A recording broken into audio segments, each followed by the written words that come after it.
더러운 짓거리를 하면은 내 손을 찍어버리고 싶을 마음처럼 괴롭고 안타까움이 여기에 와 닿아야만 하나님의 나라가 여기에 임하는 것 아닙니까?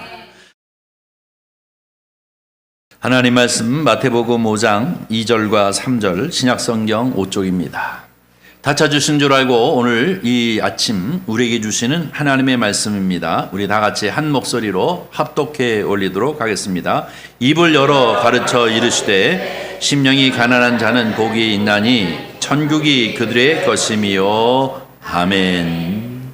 우리 함께 읽은 말씀을 가지고 은혜를 나눌 제목은 심령이 가난한 자는 복되다 라는 말씀입니다. 저를 한번 따라해 주세요. 심령이 가난한 자는 복되다. 한 번 더 하겠습니다. 심령이 가난한 자는 복되다. 저와 여러분이 심령이 가난한 성도가 되시기를 주님의 이름으로 간절히 축원합니다. 우리가 이제 지난주부터 산상수훈, 산상설교라고 하는 마태복음 5장부터 7장까지 말씀을 이제 시작하게 되어졌습니다. 여러분이 산에 오르사라고 하면서 거기에 앉으시고 그리고 제자들이 나온지라 오늘 본문 말씀 입을 열어 말씀을 가르친다라고 이렇게 말씀을 하시는데요.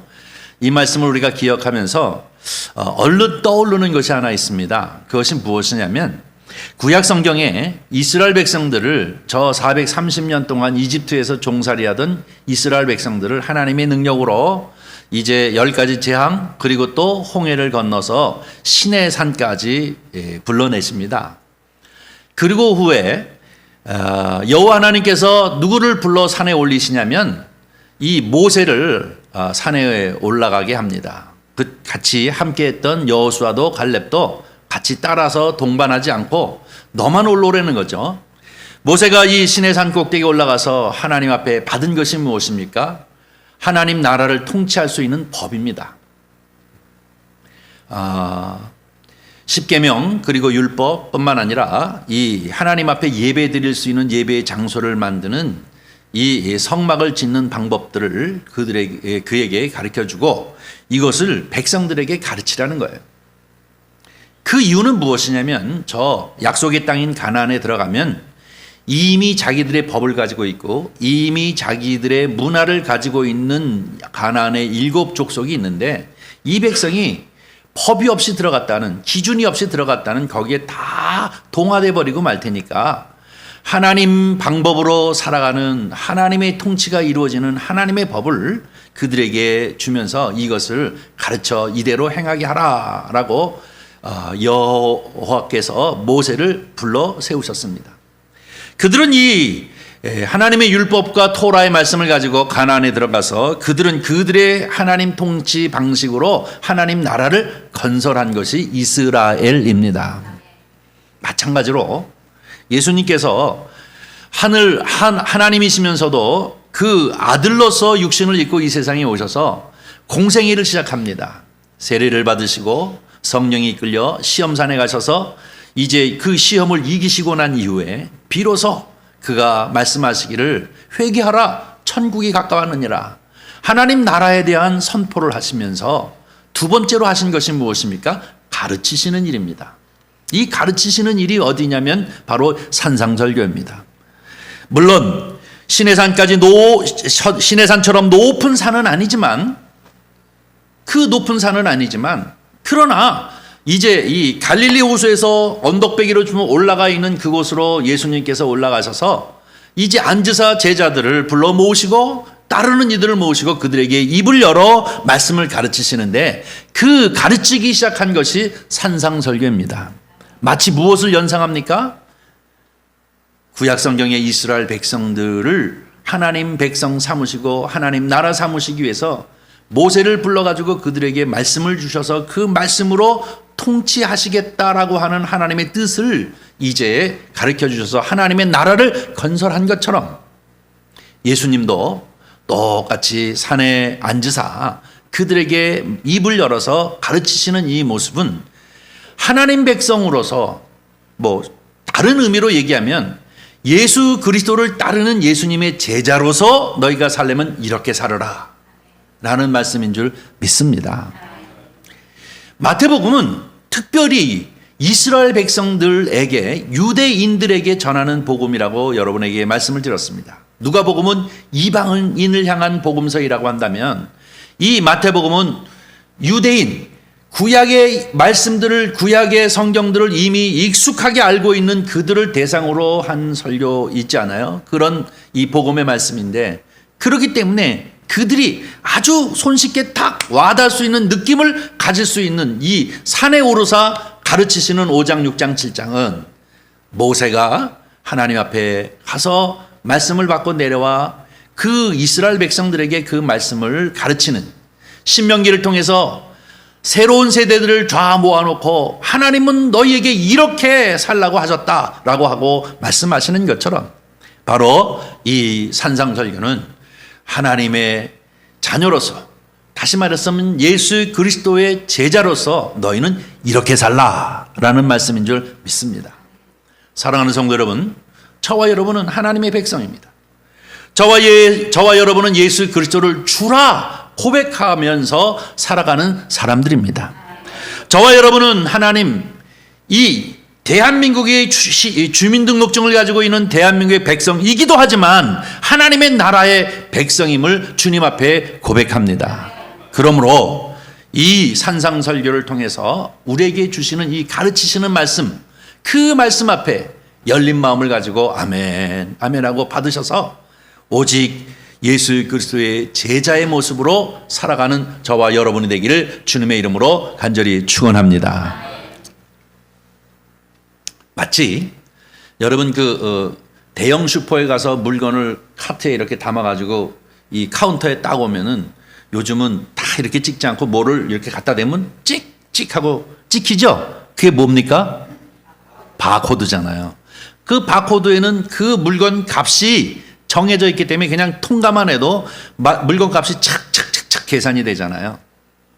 그런데 어떤 사람이 10만 원짜리 물건을 1,000원짜리 바코드를 딱 띄어서 거기다 이렇게 붙여서 착 찍었는데 얼마로 찍혔을까요? 1,000원으로 찍혔어요. 이거는 무엇입니까? 바코드와 그 내용물이 안 맞는 거죠. 이거는 뭐예요? 사기예요, 사기. 요거는 걸리면 감옥에 가는 거예요. 불법을 행하는 것 아닙니까?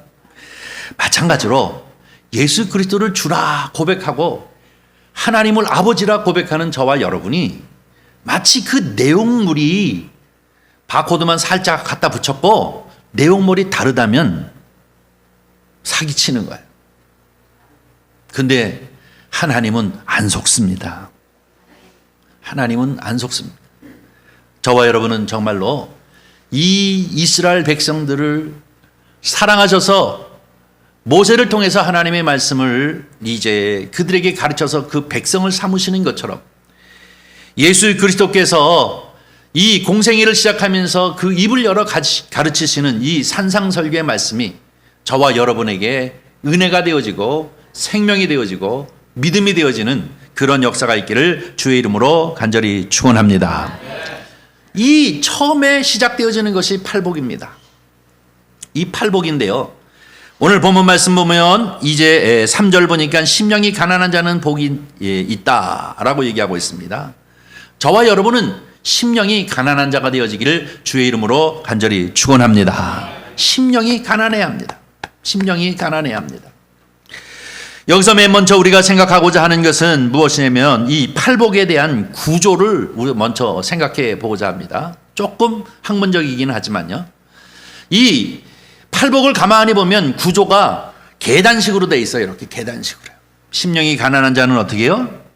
그 다음에 애통하는 자가 되어질 수 있고, 애통하는 자는 그 다음에 온유한 자가 되어질 수 있고, 온유한 자는 그 다음에 의를 위하여 핍박을 받는, 의를 줄이는 자가 되어질 수 있고 하면서 이렇게 단계적으로 올라가게 되어져 있습니다. 이게 8간 단계를 더 올라가서 맨 마지막에 어떤 단계입니까? 의를 위하여 박해를 받는 자가 되는 단계까지 올라가고 있는 것을 봅니다. 그런가 하면 이 팔복은 서로가 짝을 지고 있습니다. 4개가 이렇게 서로 맞대는 짝을 지고 있는데요, 다시 말하면 가난한 자는 긍휼히 여기는 자이고 애통하는 자는 마음이 청결한 자이고 또 온유한 자는 화평을 이루는 자이고 의에 줄이고 목마른 자는 의를 위하여 박해받을 수 있는 사람이다 라고 하는 것으로 이렇게 서로 짝을 이렇게 이루고 있는 것을 볼 수가 있습니다. 오늘 이 본문 말씀을 가만히 통해서 그러면서 이 모든 사람들에게 복이 있다라고 얘기하는데 이 복이 과연 무슨 복이냐? 지난주에도 잠깐 말씀을 드렸습니다마는 우리가 금수저를 물고 태어난 복을 말하는 것은 아닙니다. 요즘 한국 사회에서 복 그러면은 금수저를 물고 태어나느냐 안 태어나느냐, 태어나면서부터 땅을 엄청 많이 이제 가지고 태어나느냐, 아니면 주식을 엄청 많이 가지고 태어나느냐, 부모가 무엇냐, 어떤 신분의 부모를 이제 가지고 태어나느냐 하는 것 가지고 이러쿵저러쿵 따지는데요. 심령이 가난하면 그런 복을 받는다면 얼마나 좋겠습니까? 교회로 그냥 난리 날 거예요. 우리 교회 미어 터질 거예요. 그런데 아쉽게도 그런 복이 아닙니다. 여기서 얘기하고 있는 이 팔복을 통하여 너희가 복되다 라고 얘기하는 것은, 그 복이라고 하는 것은 하나님이 우리에게 주시는, 하나님이 일방적으로 우리에게 주시는 은혜의 복임을 우리는 기억해야 될 줄 믿습니다. 하나님이 우리를 위로하시고, 하나님이 우리를 행복하게 하시고, 하나님이 우리를 보장해 주시고, 하나님이 우리에게 은혜를 베풀어 주시는 그런 복입니다. 심령이 가난한 사람은 하나님이 주시는 하나님의 복이 그 가운데 있을 것이요, 그것은 곧 하늘나라가 그에게 이제 임할 것이다 라고 하시는 말씀이 오늘 본문 말씀 2절에 속하는 것임을 볼 수가 있습니다. 자, 그러면 오늘 우리는 첫 번째, 이 심령이 가난한 자는 복이 있나니 천국이 저희 것이요 라고 이렇게 얘기하고 있는데, 현대인들이 가장 싫어하는 것이 가난 아닙니까? 현대인이 아니라 인간은 누구를 막론하고 다 한국 사람이건 미국 사람이건 아니면 일본 사람이건 필리핀 사람이건 어디를 막론하고 가난은 싫습니다. 가난은 어떤 의미에서 우리에게 상당한 정도로 비참하게 살게끔 하고, 또 더 나아가서는 이 가난이라는 것은 여러 가지로 사회악의 온상이 되어져서, 여러분 이제 범죄가 생기는 것도 가난함 때문이고, 속임수가 생기는 것도 가난함 때문에 이제 생기는 것 아닙니까? 그런 측면에서 가난이라고 하는 것은 우리가 그렇게 좋아하는 단어는 아닌데, 왜 성경은 이 산에 앉아서 처음으로 말씀을 하시면서 심령이 가난한 자, 이 가난한 자라고 하는 말씀을 왜 먼저 얘기하셨는가 하는 것을 우리가 생각해 봐야 할 것입니다. 이 가난이라는 단어가 일단 이 개념적으로 헬라어로 보면은 이 포토코스라고 하는 것인데요, 절대적인 가난을 뜻하는 겁니다. 조금 돈이 부족해서 불편한 정도의 가난 같은 그런 가난이 아니라 절대적인 가난입니다. 성경에서 얘기하는 것처럼 마치 이 가난은 거지 나사로처럼 부잣집 앞에서 결국은 그 부자가 먹고 남은 그 부스러기를 갖고 연명해 나가야 할 정도까지 처절하게 가난한 상태를 말하는 것입니다. 요즘 말로 표현한다고 하면 너무나도 많은 부채가 있어서 나로서는 도저히 이것을 갚을 수 없는 이 상태의 가난함, 아주 절대적인 가난함을 뜻하는데요. 이 가난에 무슨 얘기가 하나 붙어 있습니까? 심령이 가난하다라는 말이 붙어져 있습니다. 이것은 무엇을 얘기하냐면, 예수 믿는 사람들은 다 헐벗고 굶주리면서 살라는 얘기가 아니라 무슨 얘기냐면, 하나님 앞에 그 자녀로서 어떤 태도를 가지고 사느냐 하는 것을 우리에게 가르쳐주고 있는 말씀입니다. 심령이 가난한 자라고 하는 얘기는 우리가 철저히 낮아져서, 철저히 자기를 비우고, 철저히 주님을 절대로 의지하면서 살아가는 마음, 이것이 가난한 마음인 줄 믿습니다. 여러분, 누가복음 18장 9절서부터 14절을 예수님께서 친히 말씀하신 것인데요, 여기에 이 심령이 가난한 것이 어떤 것인가 하는 것을 우리에게 분명하게 가르쳐주는 비유의 말씀을 우리에게 전하고 있습니다. 우리 9절서부터 14절 말씀을 함께 한번 읽어보도록 하겠습니다. 또 자기를 의롭다고 믿고 다른 사람을 멸시하는 자들에게 이 비유로 말씀하시되, 어떤 사람이요? 자기를 의롭다라고 생각하는 사람, 그리고 다른 사람을 멸시하는 사람을 보시고 예수님이 비유로 그들에게 주시는 말씀입니다. 읽습니다. 두 사람이 기도하러 성전에 올라가니 하나는 바리새인이요 하나는 세리라. 바리새인은 서서 따로 기도하여 이르되, 하나님이여, 나는 다른 사람들 곧 토색, 불의, 간음을 하는 자들과 같이 아니하고 이 세리와도 같이 아니함을 감사하나이다. 나는 일에 2번씩 금식하고 또 소득의 11조를 드리나이다 하고, 세리는 멀리 서서 감히 눈을 들어 하늘을 쳐다보지도 못하고 다만 가슴을 치며 이르되, 하나님이여 불쌍히 여기소서, 나는 죄인으로소이다 하였느니라.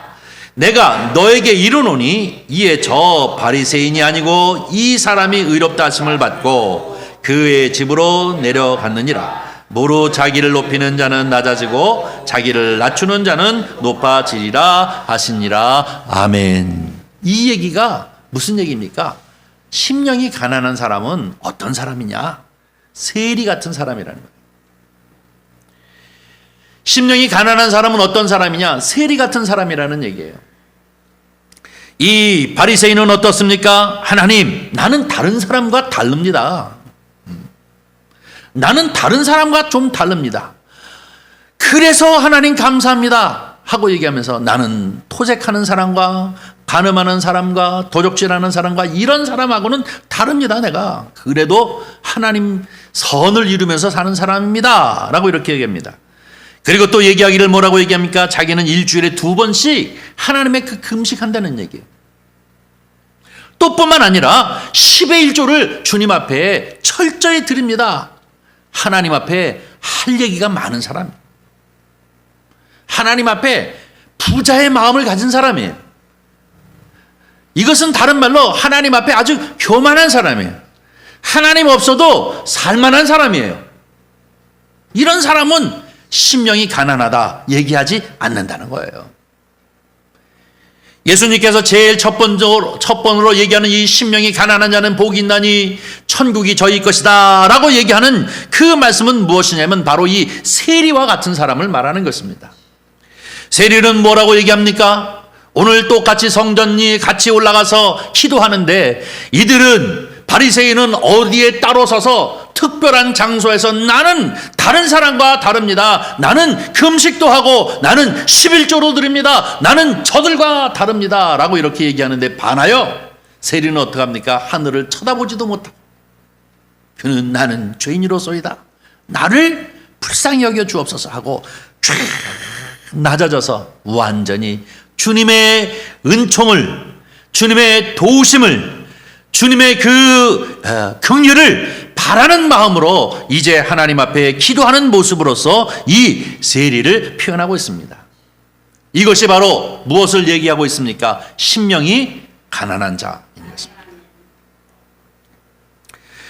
저와 여러분은 이러한 심령이 가난한 자의 마음을 가지고 주님 앞에 나올 때 저와 여러분은 복된 사람이 되어지는 줄 믿습니다. 하나님, 나 할 말 많아요. 하나님, 나는 이런 일도 했고 저런 일도 했어요 라고 얘기하는 사람 아무리 많이 했어도 그럼에도 불구하고 하나님 앞에 나는 죄인입니다. 하나님 앞에 나는 부족하기 짝이 없습니다. 나는 하나님이 계시지 아니하면, 하나님이 나에게 은혜와 은총을 베풀어 주시지 아니하면 살 수 없는 존재입니다 라고 철저히 자기를 낮추고 주님 앞에 온전히 엎드릴 줄 아는 사람, 이런 사람이 바로 심령이 가난한 사람. 아, 이런 사람은 복되다, 이런 심령이 가난한 사람은 복되다 라고 얘기하고 있습니다. 사랑하는 성도 여러분, 저와 여러분은 하나님 앞에 자랑할 것이 많고 하나님 앞에 할 말이 많은 것이 아니라, 그럼에도 불구하고 나는 죄인으로소이다, 그럼에도 불구하고 나는 주님 앞에 유구무원, 아무리 입이 많아도 할 말이 없는 사람입니다. 긍휼과 자비를 베풀어 주시옵소서 하는 태도를 가지시는 여러분이 되기를 주의 이름으로 간절히 축원합니다. 이런 사람에게 말씀이 깊이 들어가는 거예요. 이런 사람에게 하나님의 말씀이 깊이 들어가서 그 말씀을 통하여 새 사람을 덧입게 되어지는 줄 믿습니다. 사도 바울은 그는 얼마나 교만한 사람인지 몰랐습니다. 신분적으로나 아니면 사회적인 명성으로나 배운 지식으로나 그리고 또 가문으로나 정말로 내세울 것이 많은 사람이었습니다. 그러나 부활하신 예수 그리스도를 다마스쿠스에서 만난 이후에 그의 변화의 모습이 어떻게 달라집니까? 자기가 가지고 있는 모든 것이 하나님 앞에는 배설물과 같구나.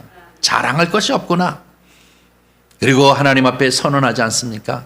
나는 오직 십자가 외에 다른 모든 것을 배설물과 같이 여기겠노라.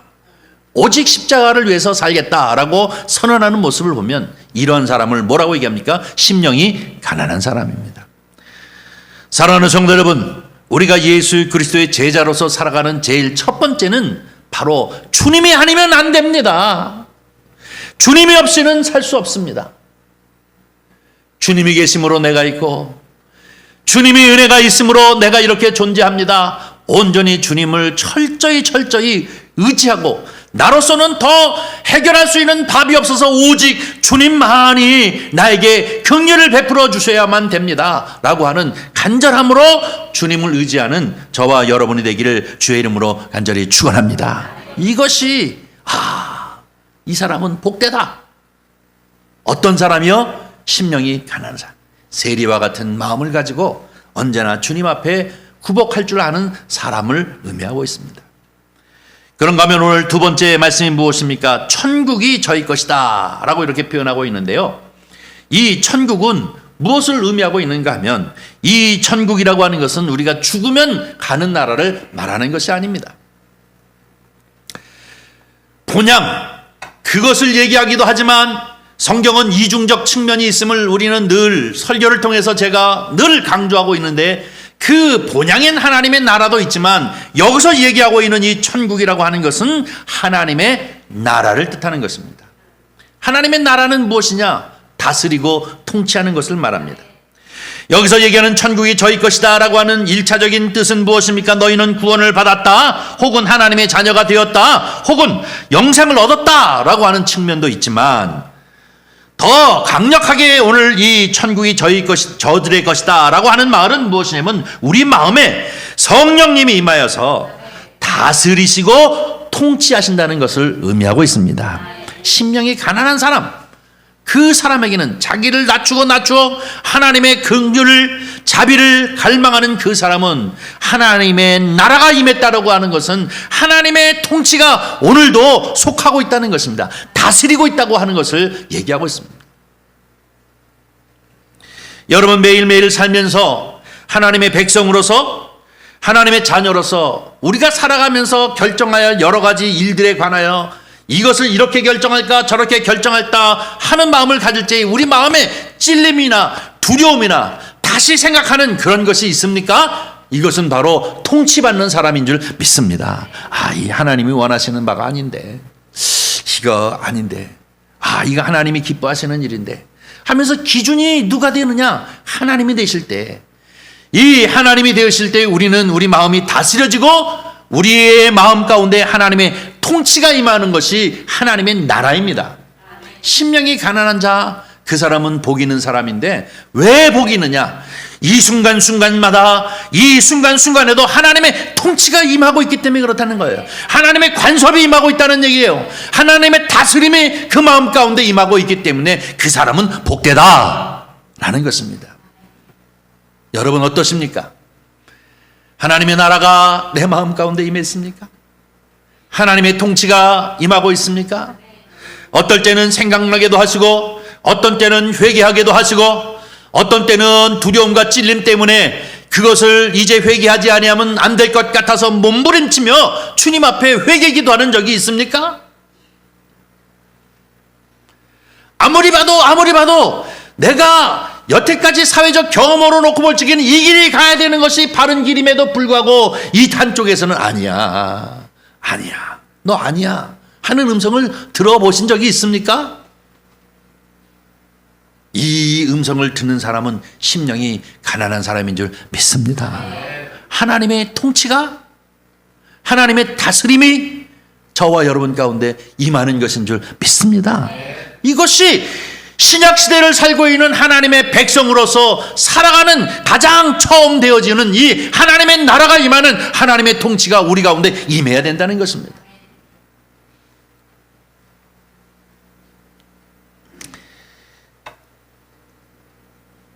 강단에서 이런 얘기 하고 싶지 않은데 요즘 뭐 나는 신이다 뭐 이것 때문에 자꾸 신문에도 나고 뭐 그래서 난리가 나가지고 아주 그냥 심히 걱정스러워요. 제가 이게 또 기독교에 크게 아주 좋지 않은 영향을 미치겠구나 하는 것 때문에 아주 마음이 안타깝고 괴로운데,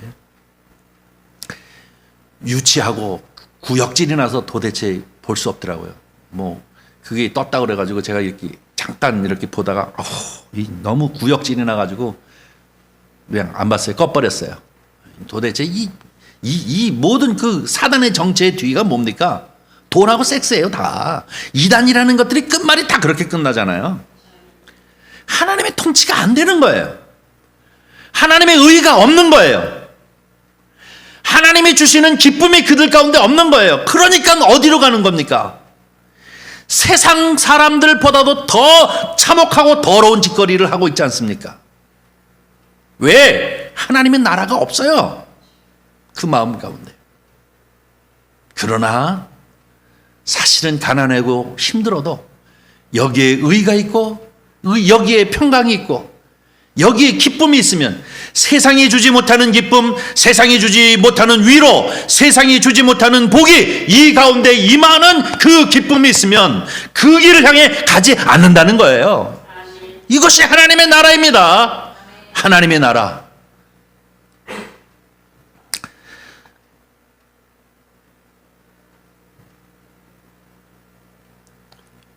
누가복음 17장 21절 말씀 한번 보겠습니다.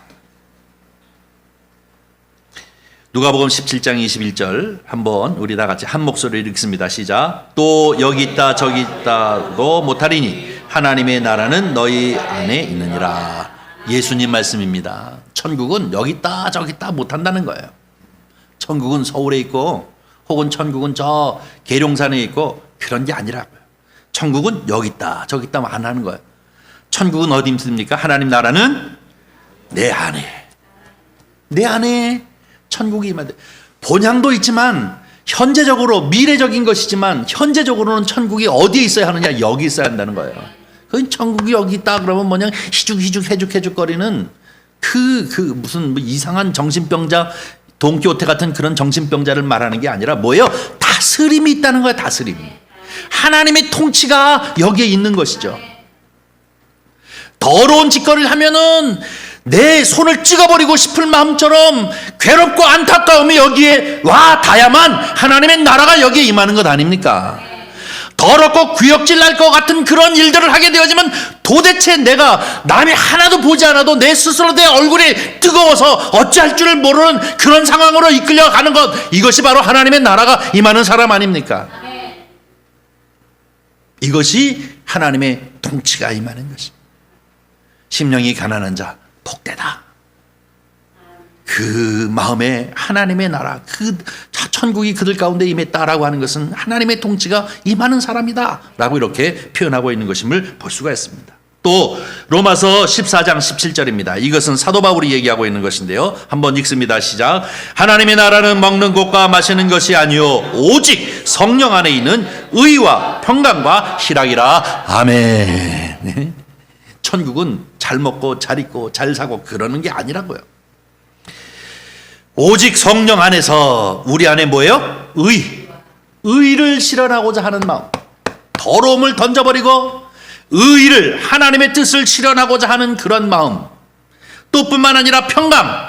이것은 무엇입니까? 샬롬, 하나님이 주시는 평화, 평강이 내 마음 가운데 미치는 것 뿐만 아니라 기쁨, 희락은 기쁨입니다. 세상이 주지 못하는, 세상이 줄 수 없는, 세상이 줄 수 없는 기쁨, 내 영혼이 기뻐 뛰는 기쁨, 내 삶에 의를 실현하면서 하나님으로부터 받는 보상과 위로의 축복을 누리는 그 기쁨, 이것이 바로 천국이라고 얘기하고 있습니다. 사랑하는 성도 여러분, 저와 여러분은 잘 먹고 잘 입고 잘 사는 그것에 속아 넘어가지 아니하고 오직 하나님의 정의, 의를 실현하면서 여러분 마음 가운데 평강과 여러분 마음 가운데 기쁨이 넘치시기를 주님의 이름으로 간절히 축원합니다. 이것이 모세가 시내산에서 이 여호와 앞에 나아가 그 말씀을 붙잡고 그것을 가지고 이스라엘 백성들을 통치하는 법을 만든 것처럼 예수 그리스도께서 이 산에 오르사 제자들에게 일성으로 얘기하시는, 야, 심령이 가난한 사람은 복되다. 그 사람들은 그 마음에 하나님의 통치가 임한다 라고 이렇게 말씀하시는데, 너희는 그러니까 정신 바짝 차리고 그렇게 해 라고 얘기하는 것이 아니라 심령이 가난한 사람, 이런 사람들이 복되다 라고 이렇게 말씀을 주고 있습니다. 저와 여러분은 바로 이렇게 하나님 앞에 너는 참 복되구나 라고 하는 말씀을 듣는 것처럼 심령이 가난하여 매 순간순간마다 내가 아침에 일어나고 그리고 일을 하고 저녁에 잠자리에 드는 순간 언제나 하나님의 통치와 하나님의 다스리심이 여러분 심령 가운데 늘 팔딱팔딱 뛰어서 여러분으로 하여금 엉뚱한 길을 강에 간다든지 엉뚱한 생각을 한다든지 할 때마다 더 안 되지 않니? 하는 주의 음성을 들으시는 은혜가 있기를 주님의 이름으로 간절히 축원합니다. 또 한 가지만 더 얘기하고 마치려고 합니다. 그것은 뭐냐면 누가복음에 가도 이 얘기가 나와 있습니다. 그런데 누가복음서는 이방인을 위한 복음서다라는 말씀을 드렸습니다. 그래서 이 팔복이 어떻게 되어져 있느냐면 4개의 복과 4개의 화로 되어져 있습니다. 그 내용은 다 들어가 있는데 이것을 우리는 평지복음이라고 이렇게 신학에서는 얘기를 합니다. 왜냐하면 산에 오르사라는 표현이 없기 때문에 그냥 평지에서 말씀하셨다 그러고 하는데, 이것을 아마 갖다가 이제 이 누가가 얘기한 것인데요. 4가지는 복 있는 사람 얘기하고 있습니다. 그런데 또 4가지는 뭐로 얘기하면 저주를 얘기합니다. 그래서 사복 사저라고 얘기하는데요. 이 얘기는 뭐냐면 뒤집으면, 복이 뒤집어지면 뭐가 돼요? 화가 되잖아요. 심령이 가난한 자는 복이 있다. 심령이 가난한 자, 심령이 교만한 자는 어떻게 해요? 복이 없다, 화가 있다가 되잖아요. 이것을 갖다가 8개를 다 얘기하고 있으면서 4개는 복으로 4개는 화로 이렇게 얘기하고 있는데요. 그것이 중요한 게 아니라 오늘 6장 20절 한번 보겠습니다. 6장 20절 보면 우리 다 같이 함께 한 목소리 읽습니다. 예수께서 눈을 들어 제자들을 보시고 이르시되 너희 가난한 자는 복이 있나니 하나님의 나라가 너희 것이며. 할렐루야. 여기서는 천국이라고 얘기하지 아니하고 뭐라고 얘기해요? 하나님 나라라고 얘기합니다. 유대인에게 있어서 천국 그러면 팍 와닿지만 이 이방인에게 있어서 천국은 잘 와닿지 않기 때문에 하나님의 나라로 표현하고 있는 것을 보는데요. 저와 여러분은 사실 이방인이에요. 우리가 구약 성경을 많이 알면은 그 부분이 이해되어질 수 있는 이 지식이나 이런 것들이 있으면 모르지만 우리는 이제 이방인과 똑같은 것인데요. 하나님의 나라가 너희 것이다 라는 얘기도 하나님의 다스리심을 우리에게 가르쳐주고 있습니다. 여기서 한 가지 제가 강조하고 싶은 것은 무엇이냐면 이 심령이 가난하다라고 하는 것과 여기 누가복음은 그냥 가난한 자라고 이렇게 표현하고 있는데요. 별반 다르지 않습니다. 여러분, 사실은 이 가난한 자는 특성이 무엇입니까? 절박함입니다. 가난한 사람은 하루하루 일거리에 나가서 일일 노동자는 하루하루 가서 벌어야 하루를 먹고 살고 있는 절박한 사람 아닙니까? 이틀 3일 일 못하면 어떻게 해요? 굶어요.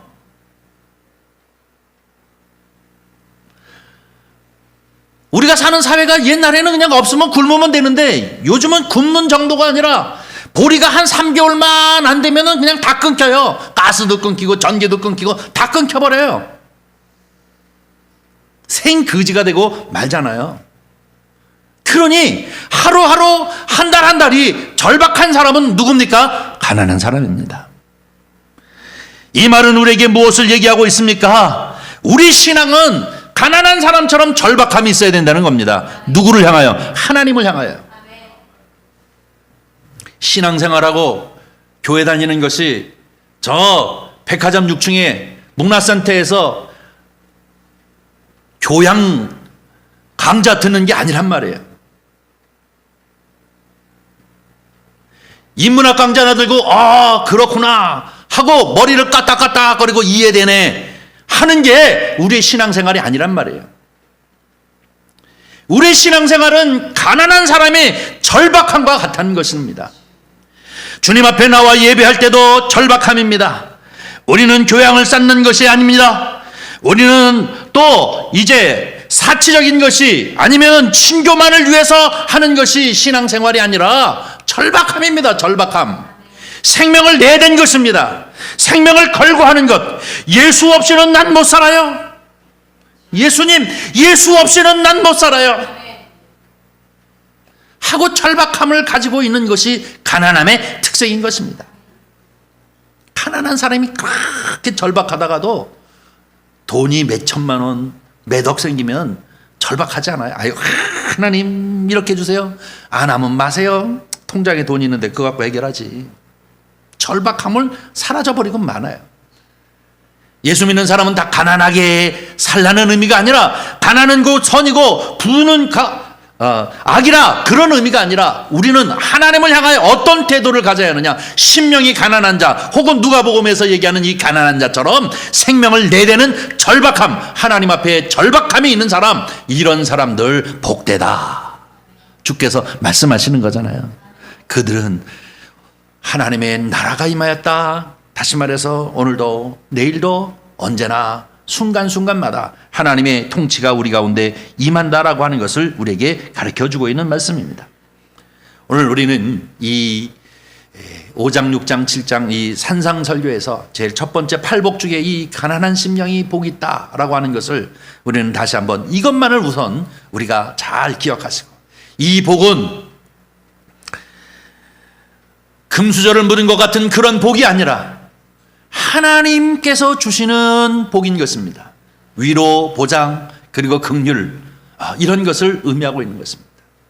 저와 여러분은 정말로 이렇게 심령이 가난해서 우리 마음이 절박함으로 하나님 앞에 교양을 쌓는 것이 아니라 생명을 내대는 그러한 믿음을 가지고 언제나 주님 앞에 나와 예배할 때마다, 기도할 때마다, 찬양을 할 때마다 온 힘을 다하여 절박함을 가지고 주님을 부르짖고 주님 앞에 기도하고 주님 앞에 찬양하고 주님 앞에 예배드림으로 말미암아 여러분 마음 가운데 하나님의 통치가 임함으로 여러분 마음 가운데 의와 화평과 그리고 또 우리 마음 가운데 기쁨이 넘치는, 희락이 넘치는 그런 은혜가 늘 있기를 주의 이름으로 간절히 축원합니다.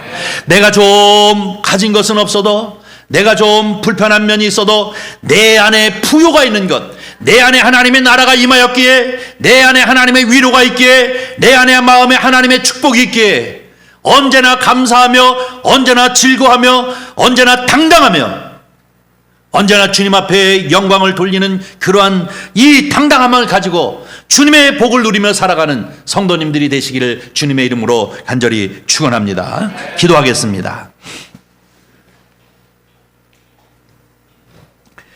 자비로우신 아버지 하나님, 주님의 은혜와 사랑을 진심으로 감사합니다. 오늘 이 아침 주님 앞에 나와 예배하게 하여 주시옵시고 주님이 아니면 살 수 없음을 고백하게 하시니 감사를 드립니다.